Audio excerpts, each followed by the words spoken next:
यकीन करें जिस सुबह ये ख़बर मिली है और दिल में ना वो एक दर्द था, आंखों से आंसू निकल आए। मेरा वो कुछ नहीं लगता अरशद शरीफ, लेकिन अल्लाह सच्चा जानता है कि वो सारा दिन रो के और परेशानी के आलम में गुजरा है। सहाफ़ी पाकिस्तान में सच नहीं बोल सकता और अरशद शरीफ की शहादत के किसी हद तक ज़िम्मेदार हम भी हैं कि जब तक उनको एयरपोर्ट से वो जा रहे थे, जिन्होंने उनका मजाक उड़ाया, हमें तब उनको सपोर्ट करना चाहिए था, तब हमें उनके साथ खड़े होना चाहिए था, तब सहाफ़ियों को यहाँ पे इकट्ठे होकर उनके साथ स्टैंड लेना चाहिए था, ना कि उनकी शहादत के बाद अब मोमबत्तियाँ जलाई जाएं। सवाल तो सारे ये कर रहे हैं कि वो कौन था, ठीक है। मेरा सवाल ये है कि अगला कौन होगा। नाज़रीन, जिस तरह से हर साल, हर महीने बाद, 2 महीने बाद हम किसी ना किसी सहाफ़ी को ये देखते हैं कि फ़लाँ सहाफ़ी को गोली लग गई, फ़लाँ सहाफ़ी को किसी भी जगह गोली लग सकती है नाज़रीन, मगर उसकी प्रोटेक्शन कौन करेगा। पायनियर वर्ल्ड न्यूज़ की वीडियोस देखने के लिए हमारा चैनल सब्सक्राइब करें और बेल आइकन पर क्लिक करें ताकि आपको हमारी हर वीडियो का नोटिफिकेशन मिल सके। शुक्रिया। अस्सलाम वालेकुम नाज़रीन, आपका मेज़बान अदनान ख़ान आपकी खिदमत में हाजिर है। आप देख रहे हैं पायनियर वर्ल्ड न्यूज़। नाज़रीन, गुज़िश्ता रोज़ एक अफसोसनाक वाक़या रोनुमा हुआ। पाकिस्तान के मशहूर और मरूफ एंकर पर्सन और सहाफ़ी अरशद शरीफ को केन्या में बेदर्दी के साथ कत्ल कर दिया गया। ये दिन सहाफ़त का स्याह तरीन दिन था। नाज़रीन, इस वक्त मैं मौजूद हूँ लिबर्टी गोल चक्कर पे, जहाँ पर तमाम सहाफ़ी और लोग मौजूद हैं जो अरशद शरीफ के हक़ में प्रोटेस्ट कर रहे हैं। चलते हैं उनकी तरफ, उनसे जानते हैं कि उनके इस टाइम क्या जज्बात है और इस वाक़े के हवाले से वो क्या कहते हैं। सर, ये इतना अफसोसनाक वाक़या रोनुमा हुआ है कि अरशद शरीफ को केन्या में कत्ल कर दिया और इस सहाफ़त के लिए स्याह दिन है। आप इस वाक़े के हवाले से क्या कहेंगे? पहली बात तो ये कि जिस तरह हमारी आवाम दुख का शिकार है, अरशद शरीफ साहब के हवाले से कोई अल्फाज है ही नहीं। इस चीज़ का कोई नेमुल बदल ही नहीं है। अरशद शरीफ ऐसे है कि जैसे सहाफ़त में वो सरदारों का रोल प्ले करते हैं। हमेशा उन्होंने फैक्ट्स और फिगर्स पे बात की है, कोई ऐसी बात नहीं करते, मनगढ़ंत कहानियाँ नहीं सुनाई उन्होंने। उनके इस तरह से जो उन्होंने आवाम को सर्व किया, जितना उन्होंने आवाम को सर्व किया, हमेशा हक़ और सच की आवाज़ बने हैं। और आज यकीन करें, ये मुल्क से हक़ और सच ख़त्म हो गया। ठीक है, सहाफ़त का मुंह बंद करने के लिए उन्होंने ये सारा जो ड्रामा किया है, सिर्फ सवाल एक ही है कि वो कौन था। ये रजीम चेंज जो है ना, उसका खून जो है ना अदा हुआ है। रजीम चेंज का जो पहला रिज़ल्ट आपको इस तरह से मिला है कि इमरान खान साहब हमेशा से एक ही बात करते आए हैं कि वो कहते हैं कि यार हक़ और सच का साथ दो। ठीक है, इन्होंने हक़ और सच का साथ दिया और उसका खमियाजा आपके सामने। इन्होंने किस तरह से उन्हें पहले मुल्क से निकालने की कोशिश की। सबसे पहला सवाल ये है कि UAE से, जब दुबई से इन्हें वहाँ से डिपोर्ट किया जाने के लिए हुकूमत पाकिस्तान ने अगर ख़त लिखा तो वो क्यों लिखा। मुझे अभी किसी बंदे से रिपोर्ट मिली है कि उस पर बिलावल भुट्टो जरदारी साहब के साइन थे, सिग्नेचर थे। वो सिग्नेचर उनके कहाँ से आए? ये आवाम को ड्रामेबाजियाँ, टोपियाँ पहनाना, जुडिशल कमीशन बनाना, ये सारा कुछ छोड़ दें। ये सूटेबल नहीं है हमारे लिए कि जी हम क्या कर सकते हैं क्या नहीं। आपको पता है पहले भी बेनज़ीर भुट्टो साहिबा की दफ़ा कितने जुडिशल कमीशन बने, कितने को आपका रिज़ल्ट आया, कितनों का आपके सामने। लेकिन अरशद शरीफ ने हमेशा इस कौम को सलाम पेश किया है। उन्होंने पहले अपने 2 भाई, एक भाई अपना शहीद, वालिद कमांडेंट नेवी, वो शहीद। ठीक है, अब उन्होंने ये यार एक ही ख़ानदान ने खून देना था। क्या हक बनता है? क्या इस कौम पे कुछ फ़र्ज़ नहीं है? आपको 22 करोड़ ये आवाम लगती है कि हजूम है? आपको लगता है कि ये उस तरह का रिएक्शन हमारी आवाम ने दिया है जिस तरह का देना चाहिए था? क्या हम इतने अंधे हो चुके हैं? इतने मसरूफियात, हमारे अपने काम, हमें क्या हम मुर्दा कौम नहीं है? क्या हम इसका खमियाजा आगे चंद आने वालों सालों में अदा नहीं करेंगे? क्या सहाफ़त का मुंह बंद करने के लिए हमें ये एक बहुत बड़ा दचका नहीं है? आपको नहीं पता ये सारा कुछ कहाँ से और कैसे प्री प्लान किया गया है और कहाँ से, किस कड़ी को कहाँ से मिलवाएंगे आप? मेरे पास तो अल्फाज ही नहीं है। मैं घंटों बोल लेता हूँ, लेकिन यकीन करें। असल में पहली बात तो ये है कि अरशद शरीफ जो है ना, वो सिर्फ सहाफ़त की जो है ना शान नहीं, बल्कि पूरे पाकिस्तान की शान थे। वो एक नडर लीडर थे, वो नडर सहाफ़ी थे। वो हक़ और सच की बात करते थे। आप देख लें जिस तरह हमारे भाई ने बताया, इनकी सारी फैमिली जो है ना शहीद हुई है और अभी ये भी शहीद हो गए हैं। ये पाकिस्तान के लिए जो है ना बहुत बुरी बात है। ठीक है, हमें चाहिए कि इन मामलात को जो है ना हमने पाकिस्तान में सॉल्व करने चाहिए। इनको हमें जैसे पब्लिक को हमारी को निकलना चाहिए था पहले। अभी ये भाई वाली बात है कि जब वो सारा कुछ हो गया, हमारे पाकिस्तानी अवाम ही ऐसी है कि जब वाक़या हो जाए तो उसके बाद ये लोग निकलते हैं, उससे पहले जो है ना इनको होता ही नहीं, फ़र्क ही नहीं पड़ता। आज हमें एहसास हो रहा है, देखें यकीन करें, हमें ऐसा फ़ील हो रहा है जैसे कोई हमारे घर का कोई जो बंदा है ना वो वफ़ात पा चुका है और दुनिया से चले गया। ये सारे काम जो है ना सबको पता है कौन करवा रहा है, कि इसके पीछे कौन है। अरशद शरीफ यही पूछते थे कि वो कौन है, वो कौन था। अरशद इसी रजीम चेंज की वजह से इनको जो है ना किया हुआ है ना। ये हमारी पूरे 22-23 करोड़ पाकिस्तानियों के लिए ना जो निशान इबरत है कि हमने ऐसा बंदा खो दिया जो हमारी आवाज़ था। आप देखें आगे, अब आगे ये सिचुएशन हो जाएगी, कोई ऐसा बंदा नहीं उठेगा जो हमारे लिए आवाज़ उठाएगा। ये हमारा नुकसान है, बहुत बड़ा नुकसान है। ये ऐसे वाक़यात को जो है ना हमें रोकना चाहिए। हमारे इदारों को चाहिए कि वो न्यूट्रल रहें, पाकिस्तान का सोचें। आपने अगर हमारा नहीं सोचना तो किसका सोचेंगे? हम पाकिस्तानी हैं, हम कोई अमेरिका से नहीं आए, हम कोई ब्रिटानिया से नहीं आए, हम किसी और यूरोपियन कंट्री से नहीं है, हम पाकिस्तानी हैं। हमारा कौन सोचेगा? अगर आप लोग इस तरह के वाक़यात में मुलव्वस होंगे तो हम कहाँ पे बैठे हैं, कहाँ पे जाएंगे? आज आप देख लें, राह जो है ना इंडिया में वो प्रोपागेंडा कर रहे हैं, फुली हमारे फ़ौज के ख़िलाफ़ प्रोपागेंडा कर रहे हैं, वो सारी चीज़ें हमारे सामने लेके आ रहे हैं। इवन कि हमें भी पता है, लेकिन हमें फिर भी थोड़ी सी शर्म आती है कि हमारा मुल्क है। हमें फिर भी एहसास है कि ये हमारे इदारे हैं। हमें एहसास है कि हमें जो है ना जो भी कदम उठाना होगा तरीके के साथ उठाना होगा। हमें हमारे इदारों को चाहिए कि ऐसे वाक़यात से जो है ना इत्नाब करना चाहिए और इस मुल्क को जो है ना बजाय के पीछे धकेलने के आगे लेके जाना चाहिए। बस हमारी ये गुजारिश है इनसे। कहा जा रहा है कि इसके लिए कमेटी भी बैठेगी और वो इसकी कार्रवाई करेगी, तहकीक करेगी और असल मुजरिमों को सामने लगे। आपको क्या लगता है कि इंसाफ हो पाएगा? मुझे तो इदारों पर कोई यकीन नहीं है, लेकिन मुझे अपने कप्तान इमरान खान पे यकीन है, क्योंकि उन्होंने आज उनकी वालदा से वादा किया था कि इस पे जो है ना हम पूरी इंक्वायरी कराएंगे। मुझे इन किसी भी इदारों से यकीन नहीं है। मुझे अगर अपने है, क्योंकि मेरा लीडर भी जो है ना सच्चा है, वो ईमानदार, वो निडर बंदा है, जिस तरह अरशद शरीफ थे। इमरान खान भी ऐसा बंदा है। मुझे उनसे उम्मीद है कि वो इसका जो है ना कोई हल ज़रूर निकालेंगे, जो कुछ मर्जी हो जाए इंशाअल्लाह ताला। पाकिस्तान में सच बोलना एक गुनाह हो गया है। पाकिस्तान में अब ऐसे कानून पास हो जाने चाहिए कि सहाफ़ी सच नहीं बोल सकते। अगर पाकिस्तान में सहाफ़ी सच बोले तो उनको फांसी लगा दी जाए। पाकिस्तान में ये कानून पास हो जाना चाहिए, क्योंकि ये सब कुछ इम्प्लीमेंट हो रहा है पाकिस्तान में। पाकिस्तान में अगर सहाफ़त सच्ची नहीं हो सकती, क्योंकि जितने हमारे वज़रा है, शुरफा है, जितने हमारे आमर हैं, वो चाहते हैं कि हमारे अपने मर्ज़ी का कंटेंट चले टीवी पे, स्क्रीनों पे, यूट्यूब पे, हर जगह जितने प्लेटफॉर्म्स हैं उनके वो जो कंटेंट देखना चाहते हैं वो कहते हैं वही चले, जो वो दिखाना चाहते हैं वही चलता है। सहाफ़ी आज़ाद नहीं है पाकिस्तान में, सहाफ़ी पाकिस्तान में सच नहीं बोल सकता। और अरशद शरीफ की शहादत के किसी हद तक ज़िम्मेदार हम भी हैं कि जब तक उनको एयरपोर्ट से वो जा रहे थे, जिन्होंने उनका मजाक उड़ाया, हमें तब उनको सपोर्ट करना चाहिए था, तब हमें उनके साथ खड़े होना चाहिए था, तब सहाफ़ियों को यहाँ पे इकट्ठे होकर उनके साथ स्टैंड लेना चाहिए था, ना कि उनकी शहादत के बाद अब मोमबत्तियाँ जलाई जाएं। मेरे ख्याल से हमें तब स्टैंड लेना चाहिए था, तब हमें उनके साथ खड़ा होना चाहिए था। लेकिन अभी भी हमारे पास टाइम है, हम यूनिटी दिखाएं ताकि आगे कोई अरशद शरीफ ना शहीद हो। अच्छा सर, आपको क्या लगता है कि मेन रीज़न क्या है कि जो भी सच और हक़ के साथ खड़ा होता है और सच्चाई के साथ होता है उसको दबा दिया जाता है या तो कत्ल करवा दिया जाता है? इसमें फॉल्ट किसके? हमारा? कोई अपने गिरेबान में झांकना नहीं चाहता, कोई अपने किसी को उसकी रियलिटी, उसका आईना दिखाया जाए, उसका अक्स दिखाया जाए कि वो क्या उसकी हकीकत है, तो उसको हज़म नहीं होती।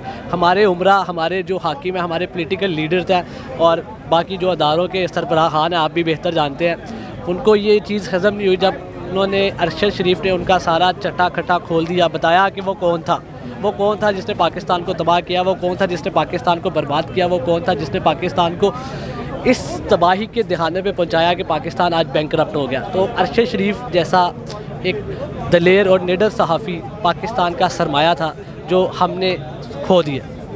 हुकूमती इदारों से क्या अपील करेंगे? हुकूमती इदारों से हम अगर इंसाफ की उम्मीद कर रहे हैं या अपील कर रहे हैं तो मेरे ख़्याल से तो हम वैसे ही बगले बजा रहे हैं, हमें कोई फ़ायदा नहीं है। हम ये है कि हम अपने प्लेटफॉर्म से, हम जितने जर्नलिस्ट यहाँ पे आज इकट्ठे हुए हैं, सारे अपने अपने प्लेटफॉर्म में सच बोले। जैसे अरशद शरीफ एक्सपोज कर रहे थे उन झूठों को, उन लुटेरों को, उन डाकुओं को, हम भी एक्सपोज करें। सिर्फ एक यही इंसाफ होगा अरशद शरीफ के साथ, नहीं तो मुझे नहीं कोई उम्मीद कि हमें इंसाफ मिलेगा। 2-3 दिन सब आएंगे, उसके बाद सब भूल जाएंगे, सब अपनी ज़िंदगियों में बिज़ी हो जाएंगे, लेकिन अरशद शरीफ को इंसाफ बहुत मुश्किल ही मिले यहाँ पर। सर कहना क्या है, जितनी मजम्मत करें इसकी कम है। पाकिस्तान में हमेशा से आप हिस्ट्री उठा के देख लें तो यही होता है, जिसने सच बोला है उसकी आवाज़ को दबा दिया गया, धमका दिया गया या मार दिया गया है। यहाँ पे सच बोलना एक जुर्म है। जैसे अरशद शरीफ के साथ हुआ है, उसकी फ़ैमिली देखें कैसे गम से गुजर रही है और पूरे मुल्क में एक सोगवार फ़िज़ा है और लोग सहम गए हैं, डर गए हैं। ये सारी बरादरी जो है, सहाफ़ी बरादरी बाहर तो निकली है,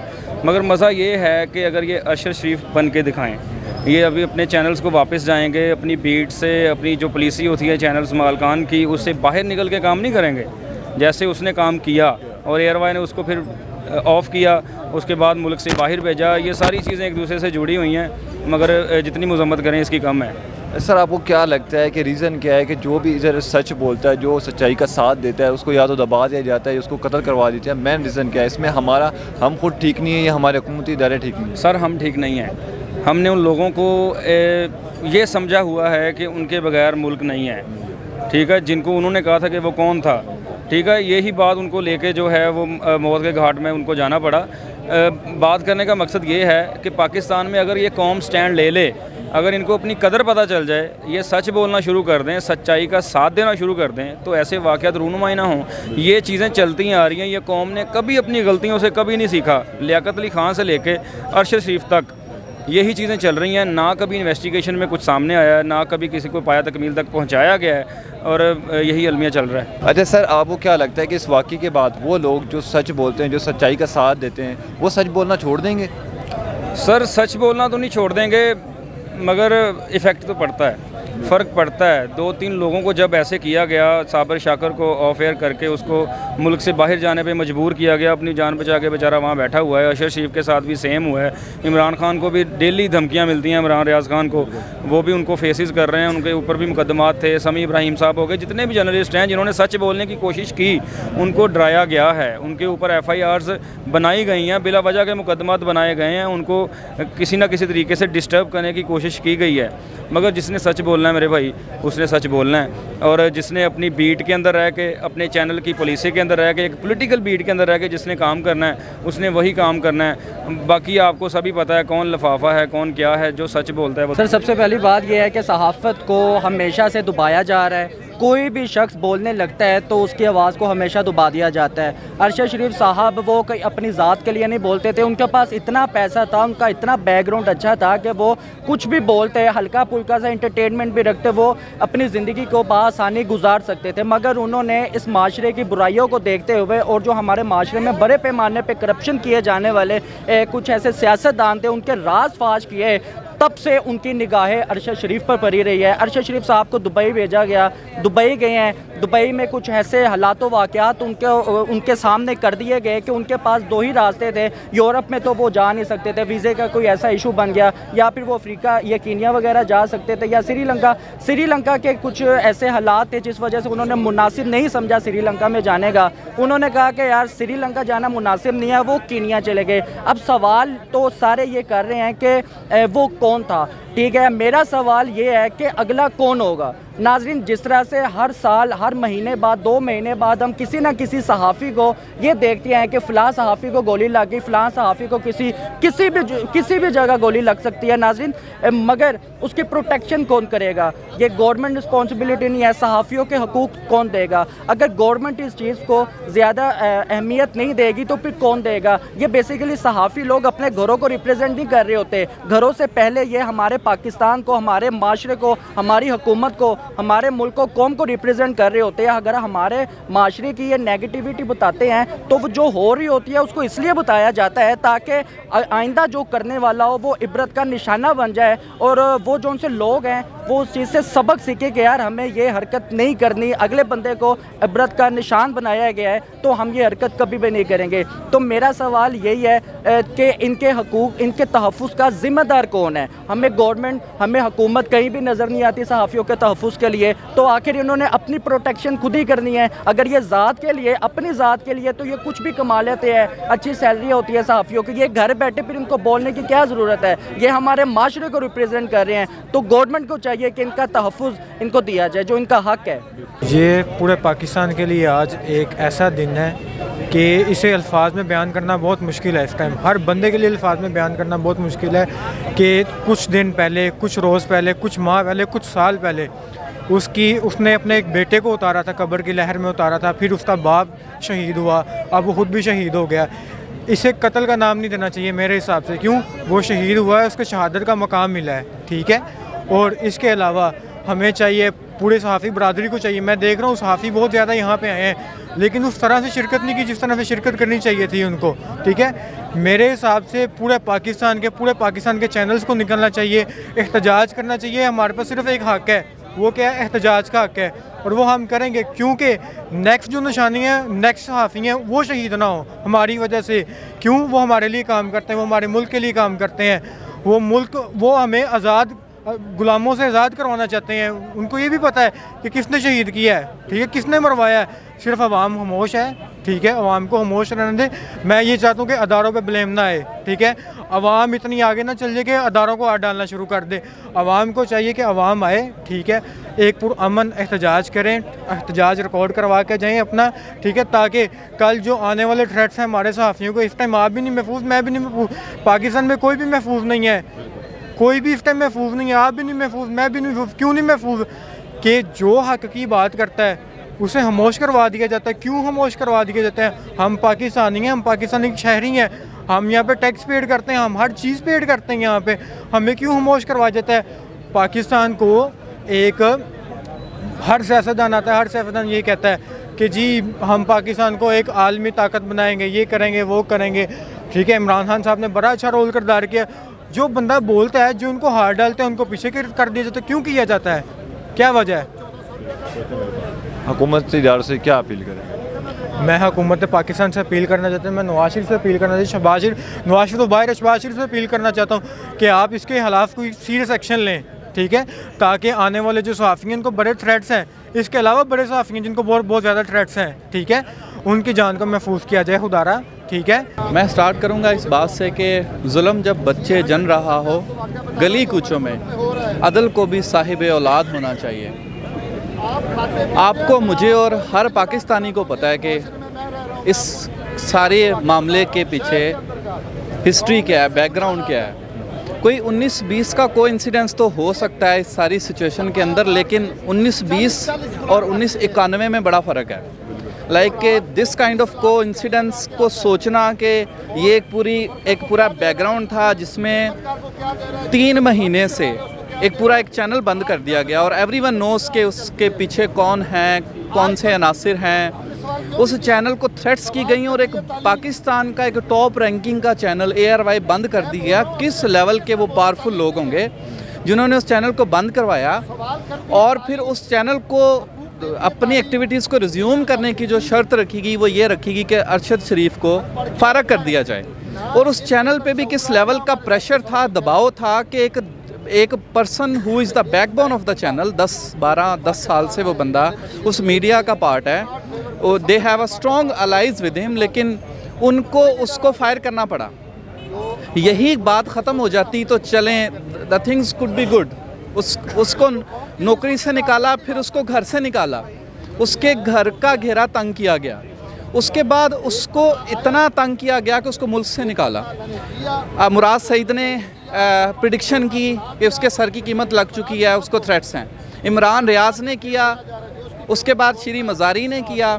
बहुत सारे लोगों को पता था उसकी जान को ख़तरा है। उसका घर का घेरा तंग किया गया, उसमें मुल्क का घेरा तंग किया गया और फाइनली अगर उसको किसी और मुल्क में पनाह मिली है तो वहाँ पे उस पर घेरा तंग किया गया। उसको इमीडिएटली वहाँ से डिपोर्ट करने के ऑर्डर जारी किए कि he is the citizen of Pakistan and we want him to leave Dubai, otherwise इसको डिपोर्ट कर दें। उनके मुल्क ने 48 घंटे की उनको जो है वो एक क्या बोलते हैं उसको एक रिलैक्सेशन दी कि अगर आप 48 घंटे में लीव नहीं करते तो we will be forcefully deporting you to Pakistan. और यहाँ पे उस पर 15 FIRs हैं, अंदाज़ा लगाएं 15 FIRs हैं। किस बात की सज़ा दी जा रही है कि वो सच बोलता है, वो आर्गूमेंट्स के साथ सच बोलता है, वो बोलता है जो फैक्ट्स एंड फिगर्स के साथ है। ये वही बंदा है जिसने पनामा लीक्स को एक्सपोज किया, ये वही बंदा है जिसने PTI के जो फॉरेन फंडिंग का केस है उसमें आर्गूमेंट्स दिए। So we are not defining him in on the base of कि ये किसी पार्टी का बंदा था, ठीक है। उसने सबके लिए काम किया, इक्वली काम किया, इस मुल्क के लिए काम किया, और उन्होंने बॉर्डर्स पे जाकर रिपोर्टिंग की, रशिया में जाकर रिपोर्टिंग की। He was a challenge taking person, can do perspective से जो अपने मुल्क के लिए काम करते हैं।